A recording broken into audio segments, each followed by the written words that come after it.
Siège à l'est de la République démocratique du Congo. Le Rwanda se dit favorable. Bien sûr.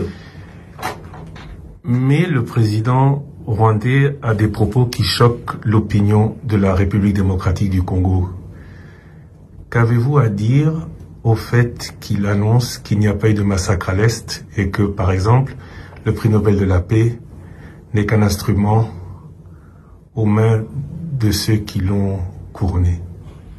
Non, je disais d'ailleurs tout à l'heure à un de vos confrères que je n'ai pas de polémique à faire avec le président Kagame. Je n'ai pas à utiliser les médias pour répondre au président Kagame. J'ai d'autres voies et je les utiliserai pour lui parler.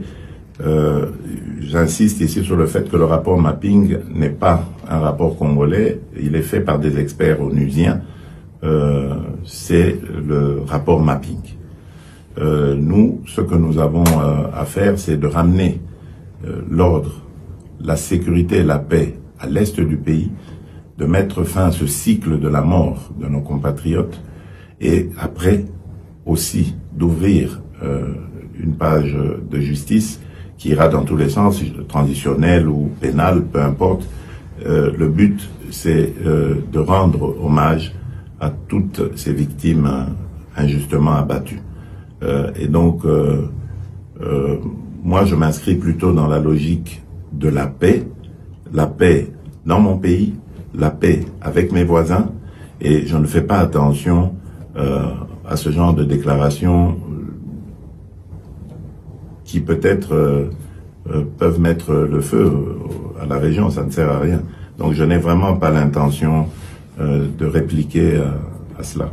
Mais le docteur Mukwege... Alors par rapport au docteur Mukwege, je le dis et j'insiste ici, c'est une fierté nationale. D'ailleurs, il tarde que l'on lui décerne une décoration valorisant son combat pour la réparation des femmes, son combat pour la restauration de la paix à l'Est, et il a toute ma confiance et toute mon affection.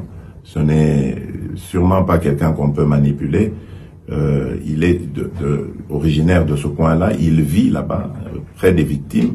Donc, je crois que c'est quelqu'un qui est bien placé pour parler de nos populations. Donc, il a toute mon affection et tout mon soutien.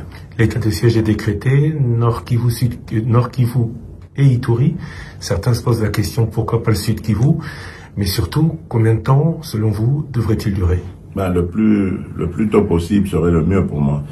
Pourquoi pas le Sud Kivu? Mais tout simplement parce que la nature du conflit au Sud Kivu est différente de celle de l'Ituri et du Nord Kivu.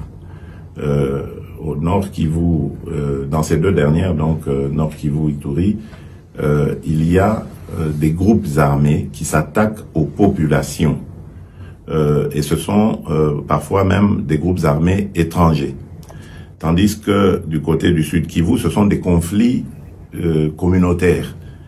Et donc la réponse, elle doit être différente. Là, on ne doit pas venir avec l'armée pour tirer sur tout ce qui bouge. On doit plutôt avoir une approche conciliante. Leur apporter des réponses, par exemple, vis-à-vis de la présence de l'autorité de l'État, parce que c'est ça aussi qui fait que beaucoup de choses vont dans tous les sens. La réponse à leurs problèmes. Il y a souvent des conflits parce que le bétail des uns va brouter les champs des autres. Et donc voilà, c'est des choses comme ça qu'il faut régler, apporter une réponse au manque criant d'infrastructures, lutter contre la pauvreté, les difficultés qu'il y a là-bas, les manque de centres de santé adéquats, de routes, etc. Donc voilà, c'est des réponses comme ça qu'il faut apporter, tandis que en Ituri et au Nord Kivu, il faut une réplique militaire et de grande envergure. Vous avez un nouveau gouvernement. Le FCCK s'est terminé, définitivement. C'est une question ah, je pensais que vous posiez la question. Ça aurait pu être une question, mais à quand les premiers résultats? Et est-ce que vous vous sentez plus à l'aise avec deux alliés ou trois, M. Bahati, M. Bemba, M. Katumbi, qu'avec Joseph Kabila? Ben, écoutez, je ne crois pas que ce soit une question de personne. Une coalition, c'est une question d'objectif. On coalise avec ceux qui regardent dans la même direction que soi, n'est-ce pas? Et à un moment donné, au moment de faire la coalition FCC-Cash, nous nous étions mis d'accord. Je vous rappelle que nous avons un programme commun.